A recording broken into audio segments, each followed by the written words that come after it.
பெருந்தவர் காமராஜரை என்றென்றும் ஏன் கொண்டாட வேண்டும் என்ற தலைப்பிலே மண்ணின் மைந்தர் வளரும் பட்டிமன்ற பேச்சாளர் தமிழ்ச்சூழர் தே. சுதர்சனன் அவர்களை அன்போடு பேச அழைக்கிறோம். அறிவியலை கற்ற பலர் இருக்கிறார்கள், தமிழை நேசிக்கும் பலரும் இருக்கிறார்கள். ஆனால் அறிவியலின் தெளிவையும் தமிழின் இனிமையையும் ஒரு சேர சுமந்து மேடைகளை வசீகரிப்பவர்கள் மிகச் சிலரே. அந்த அரிய ஆளுமைகளில் ஒருவர்தான் தமிழ்ச்சூழர் திரு தே. சுதர்சனன் அவர்கள். உலகின் மிகப்பெரிய சேவை இயக்கங்களில் ஒன்றான லயன்ஸ் இயக்கத்தில் கடந்த 25 ஆண்டுகளாக அர்ப்பணிப்போடு சமூக பணியாற்றி வரும் சேவை செம்மல்.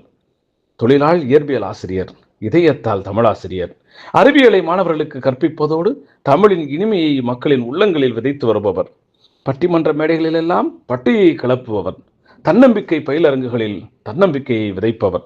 தன் இனிய தமிழாலும் நகைச்சுவை கலந்த நயமான நடையாலும் சிந்தனையை தூண்டும் கருத்துக்களாலும் அரங்கங்களை ஆரவார கைத்தட்டலால் அதிர வைக்கும் சிறந்த பேச்சாளர். முத்தமிழ் அறிஞரின் முத்தத்தோடு சுவேராசிரியர் சுகிசிவம், புலவர் ராமலிங்கம், புலவர் சண்முக வடிவேல், மதுரை முத்து உள்ளிட்ட பல்வேறு புகழ்பெற்ற ஆளுமைகளுடன் தொலைக்காட்சி பட்டிமன்றங்களில் தொடர்ந்து பங்கேற்று தமிழ் நேயர்களின் உள்ளங்களில் தனக்கென ஒரு இடத்தை பெற்றவர். அறிவியலை படித்தவர், அறவியலை வாழ்வில் கடைபிடிப்பவர், அரிமா இயக்கத்தில் ஒளிர்பவர், ஆரூரில் வசித்து தமிழின் ஒளியை எல்லையற்ற வெளிச்சமாய் பரப்பி வருபவர். தமிழ்நாடு அரசு நடத்தும் புத்தக திருவிழாக்களிலும் இளைஞர்களின் மனங்களில் வாசிப்பின் ஆர்வத்தையும் வாழ்வின் உயர்ந்த லட்சியங்களையும் விதைக்கும் ஊக்க உரைகளை வழங்கி வருகிறார். எளிமை அவரது அணிகலன், இனிய தமிழ் அவரது அடையாளம், சேவை அவரது சுவாசம், பேச்சு அவரது பலம். தமிழையும் சமூகத்தையும் மனித நேயத்தையும் ஒரு சேர நேசித்து மேடைகள் தோறும் சிந்தனையை விதைத்து வரும் சிறந்த பேச்சாளர், சமூக சேவகர் தமிழ்ச்சூழர் திரு தே. சுதர்சனன் அவர்களை வரவேற்று அவருடைய சிந்தனை முத்துக்களை கேட்ட மகிழ உங்களை அன்போடு அழைக்கிறோம். ஒரு 2-3 மாதத்துக்கு முன்னாடி இதே போல் ஒரு பள்ளியினுடைய ஆண்டு விழாவுக்கு போயிருந்தேன்.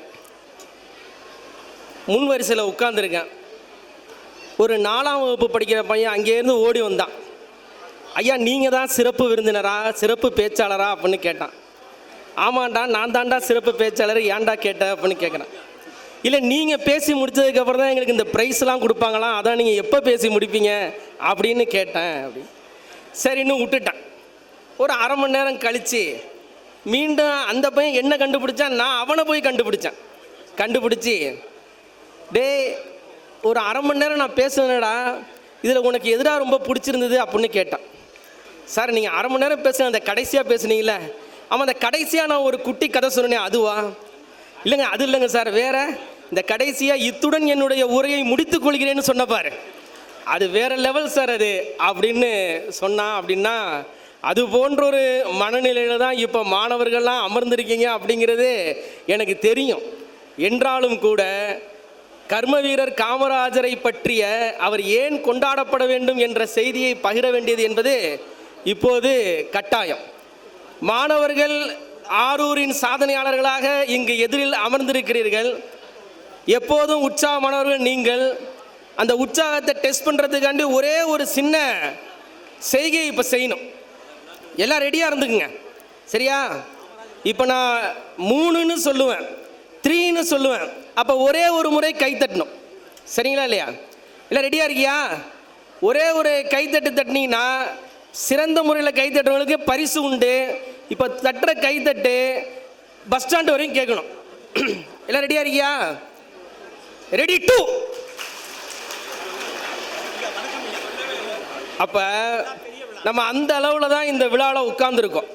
நம்ம இங்கே என்ன சொல்கிறோங்கிறத கேட்குறதே கிடையாது, சரிங்களா இல்லையா? இப்போ மறுபடியும் இந்த முறை சாதனையாளர்கள் நிரூபிக்கணும், சரியா? Ready two. சரி, பரவாயில்ல. ரெடி 3. ஒரு கைத்தட்டு. ரெடி 3. ரெடி 3. எண்ணரும் தமிழ்நாட்டில் எல்லோரும் கல்வி கற்று பன்னரும் கலைஞானத்தால் பராக்கிரமத்தால் அன்பால் இமயமலை போல் உயர்ந்து கீர்த்தி பெற்றார் என்று மற்றோர் இயம்ப கேட்டிடல் என்னாலோ என்று ஏங்கி தவித்த புரட்சி கவிஞர் பாரதிதாசனின் கற்பனையை கனவை உயிராக்கி இந்த மண்ணில் பிறந்த மாணவர்களை சாதனையாளர்களாக ஏற்றமிக்கவர்களாக சிறந்த ஆளுமைகளாக மாற்றிய பெருந்தலைவர் காமராஜரின் 124வது பிறந்த நாள் விழா இன்று மிக சிறப்பாக பாரத ரத்னா காமராஜர் காமராஜ் கல்வி அறக்கட்டளையில் நடைபெற்று வருகிறது.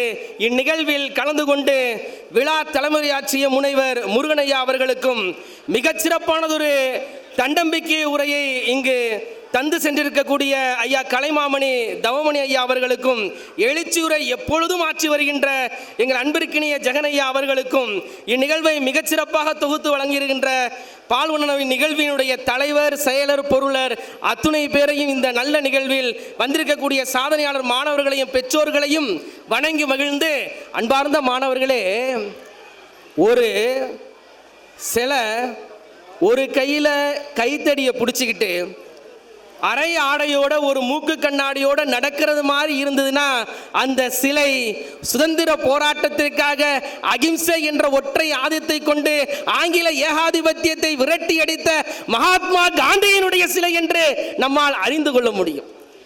இன்னொரு சிலையில அதே கையில சட்ட புத்தகத்தை வச்சுக்கிட்டு கம்பீரமா ஒருத்தர் காட்சி அளிக்கிறான்னு சொன்னா அது அடிமைத்தனத்தை ஒழித்து அரசியலமைப்பு சட்டத்தை நமக்கு தந்த அண்ணல் அம்பேத்கரின் சிலை என்று நம்மால் அறிந்து கொள்ள முடியும். அதே கையில ஒரு கவிதை புத்தகத்தை வைத்துக்கொண்டு முறுக்கு மீசையோடும் முண்டாசோடும் ஒருவர் காட்சியளித்தால் அது மகாகவி பாரதியினுடைய சிலை என்று நம்மால் அடையாளம் காண முடியும்.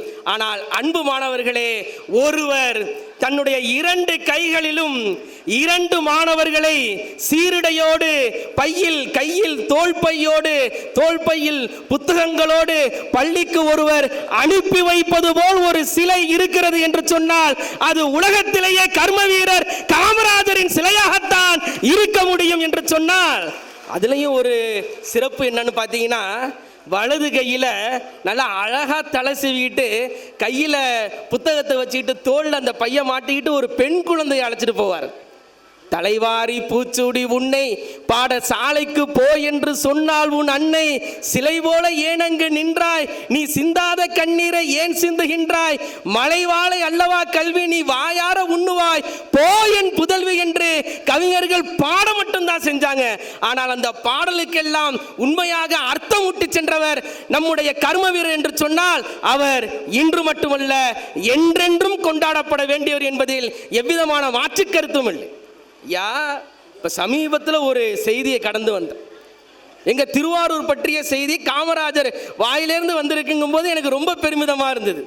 அதாவது மதுரையில் புயல் வெள்ளம் ஏற்பட்டுட்டு ரோடெல்லாம் மரம் விழுந்து ஒரே டிராஃபிக் ஜாம் ஆகிட்டு அதிகாரிகள்லாம் ஓடி வந்து சொல்கிறாங்க ஐயாட்ட, ஐயா இந்த மாதிரி மதுரையில் மரம் விழுந்து எங்கே பார்த்தாலும் ஒரே டிராஃபிக்காக இருக்குது அப்படின்னு சொல்லும்போது ஐயா சொல்கிறாரு, அப்படியா, நம்ம பணியாளர்களை வச்சு செய்கிறாந்தா எவ்வளோ நாளி ஆகும்னு கேட்குறாரு.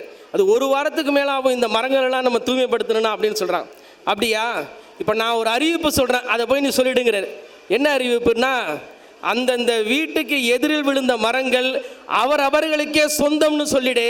விறகுதான் ஒரு மூலப்பொருளாக இருந்த காலத்தில் அனைத்து மக்களும் தங்கள் வீட்டுக்கு எதிரே உள்ள மரத்தை தாங்களே எடுத்துக்கொண்டார்கள்.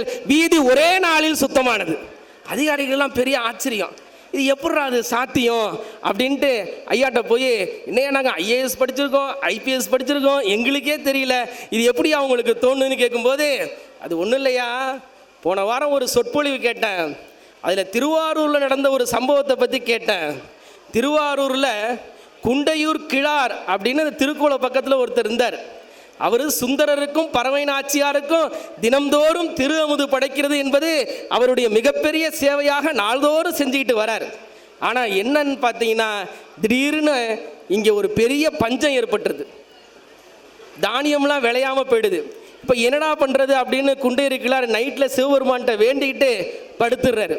சிவபெருமான் சுந்தரருக்கு அமுது படைக்க வேண்டும் நிமித்தமாக குபேரன்ட்ட சொல்லி அன்று இரவே மலை போல குண்டையூர் கிழார் வீட்டிற்கு எதிரே தானியம் குமிஞ்சு கிடக்கு, ஒரு மலை போல இருக்கு.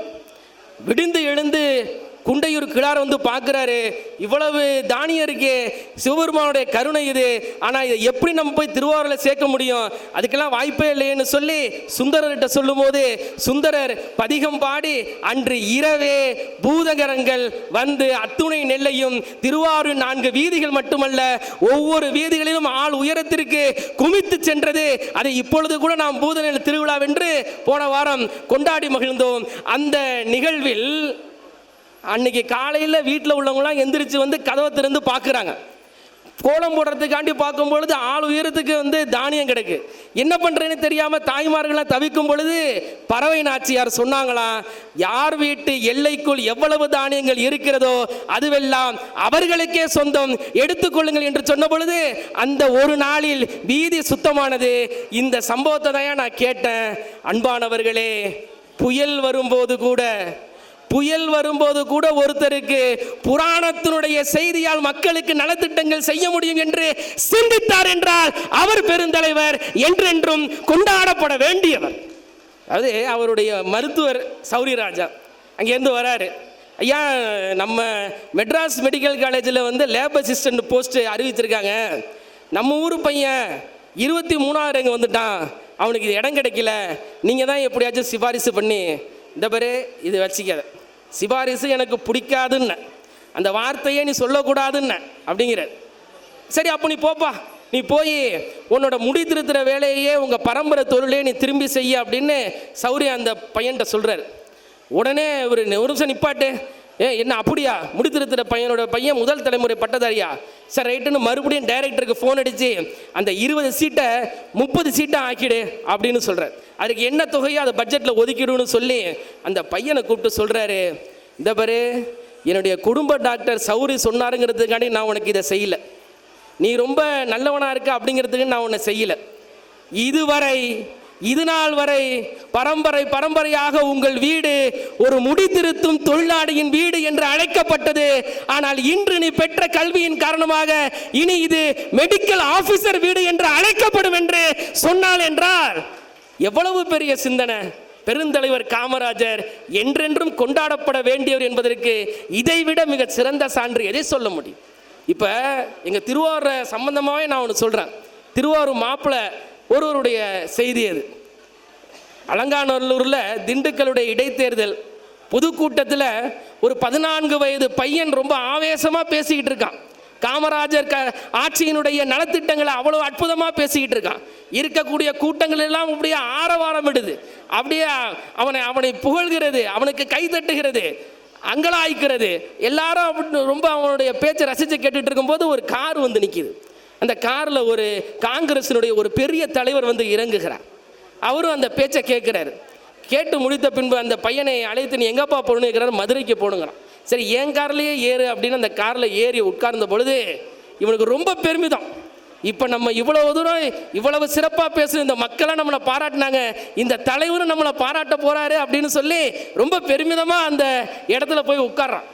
ஆனால் நடந்தது என்னன்னு கேட்டிங்கன்னா, அந்த காங்கிரஸ் தலைவர் மிக கடுமையாக, 9வது படிக்கிற உனக்கு எதற்கு இங்கே என்ன சுதந்திர போராட்டமாக நடக்குது, இவ்வளவு ஆவேசமாக நீ பேசுகிறதுக்கு என்ன காரணம், இந்த வயதில் நீ படிப்பில் கவனம் செலுத்து, இல்லை எனக்கு பொது சேவை செய்யணும்னு பெரிய ஆசைங்கய்யா, பொது சேவை செய்யணும் அப்படின்னா ஐஏஎஸ் படித்து ஒரு மாவட்ட ஆட்சித்தலைவராகி நீ பொது சேவை செய்யன்னு அவர் சொல்ல ஏறிய போது ஒரு தொண்டனாக ஏறிய அந்த மாணவன் காரை விட்டு இறங்கும் போது ஒரு ஐஏஎஸ் ஆக வேண்டும் என்ற லட்சியத்தோடு இறங்கினான் என்றால் அந்த மாணவனுடைய பெயர் இந்தியாவினுடைய ஆகச்சிறந்த ஆட்சித்தலைவராக இருந்த திரு பாலகிருஷ்ணன் ஐஏஎஸ் அவர்கள்.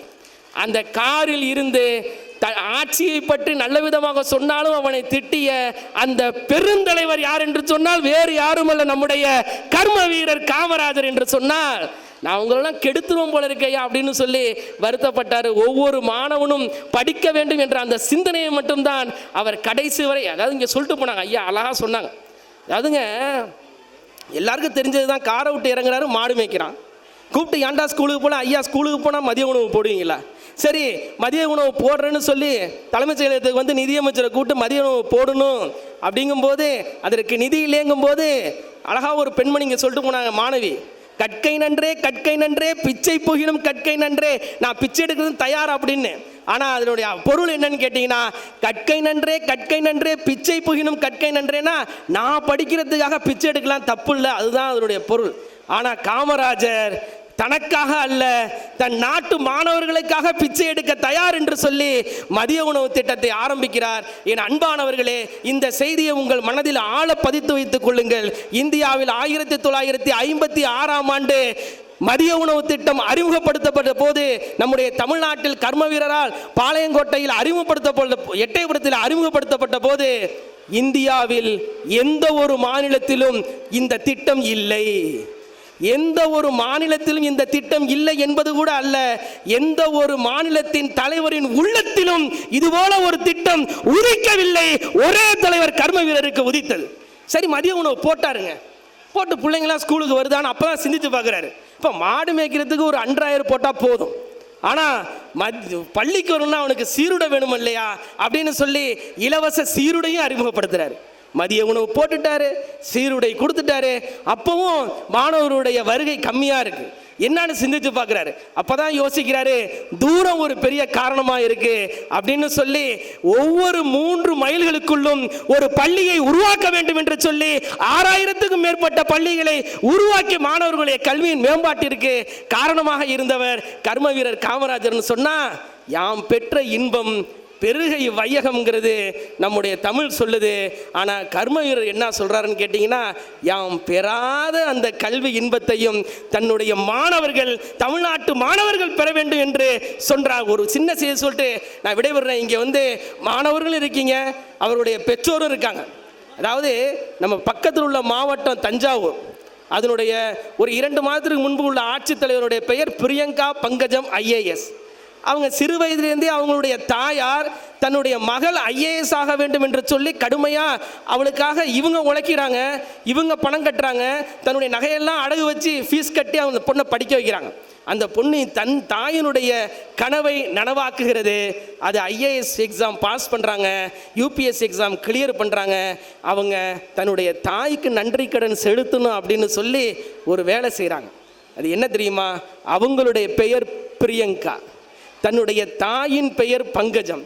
தன்னுடைய பெயருக்கு பின்னால் தன்னுடைய தாயின் பெயரை இணைக்கிறார்கள். இப்போ அவங்க பெயர் பிரியங்கா பங்கஜம். தன்னுடைய தாயால் கிடைத்த IAS என்ற அந்த பட்டம் இப்பொழுது பங்கஜம் என்ற தாயின் பெயருக்கு பின்னால் வைத்தார் என்று சொன்னால், அந்த பெண்மணி தன்னுடைய தாய்க்கும் செய்த மிகப்பெரிய நன்றி கடன் என்பது அது. அன்பு மாணவ செல்வங்களே, நீங்கள் இந்த நிலைக்கு உயர்வதற்கு காரணமாக இருக்கக்கூடிய உங்கள் தாய் தந்தைக்கு நீங்கள் என்ன செய்ய வேண்டும் என்பதை சிந்தித்துக் கொள்ளுங்கள்.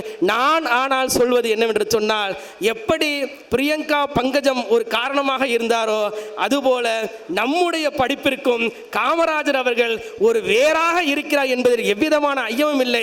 உங்களுக்கு நேரடியாக இல்லாமல் இருக்கலாம். இப்போ எனக்கு என்ன படிக்க வச்சது எங்கள் அப்பா, என்ன ஸ்கூலுக்கு போய் விட்டது எங்கள் அப்பா. ஆனால் இப்போ காமராஜர் எங்கே வராரு அப்படின்னு கேட்டிங்கன்னா, எங்கள் அப்பா படித்ததுக்கு காரணம் காமராஜர். இந்த மேடையில் அலங்கரித்து கொண்டிருக்கின்ற மிகப்பெரிய ஆளுமைகள் படித்ததற்கு காரணம் காமராஜர். அவர் ஆட்சிக்கு வந்தபொழுது வெறும் 40% இருந்த பள்ளிக்கு வரக்கூடிய மாணவர் எண்ணிக்கை அவர் ஆட்சியை விட்டு இறங்கும் போது 80% உயர்ந்தது என்று சொன்னால் அதற்கு காரணம் காமராஜர் என்று சொன்னால், அவர் என்றென்றும் கொண்டாடப்பட வேண்டியவர் என்பதில் எவ்விதமான ஐயமும் இல்லை. போன முறை ஐயா பால்வண்ண 5 நிமிடம் டைம் கொடுத்தாங்க, முடிச்சிட்டேன். அந்த நல்ல செய்கையை பாராட்டி இந்த முறை ஒரு 10 நிமிடம் டைம் கொடுத்தாங்க. இப்போவும் நான் முடிச்சிட்டேன் அப்படின்னா அடுத்த முறை இன்னொரு 5 நிமிடம் கூட தருவாங்க.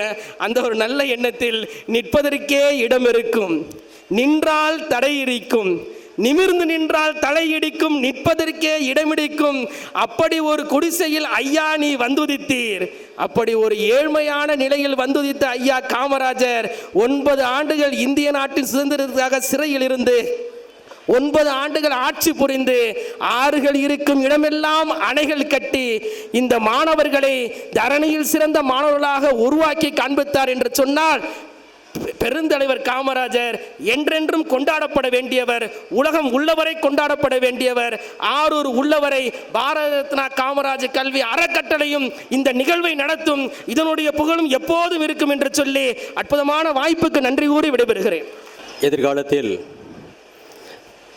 தமிழ் பேச்சிலே சிறந்து விளங்குகின்ற பல சாதனைகள் புரிய இருக்கின்ற தமிழ் சுடர் தே சுதர்சன் அவர்களை அறக்கட்டளை அன்போடு வாழ்த்துகிறது. தமிழ் சுடர் தே சுதர்சன் அவர்களுக்கு நினைவு பரிசு வழங்கி பாராட்டுகிறோம். மேடைகளை வசீகரிப்பவர்கள் மிகச் சிலரே. அந்த அரிய ஆளுமைகளில் ஒருவர்தான் தமிழ்ச்சுடர் திரு பே. சுதர்சனன் அவர்கள். உலகின் மிகப்பெரிய சேவை இயக்கங்களில் ஒன்றான லயன்ஸ் இயக்கத்தில் கடந்த 25 ஆண்டுகளாக அர்ப்பணிப்போடு சமூக பணி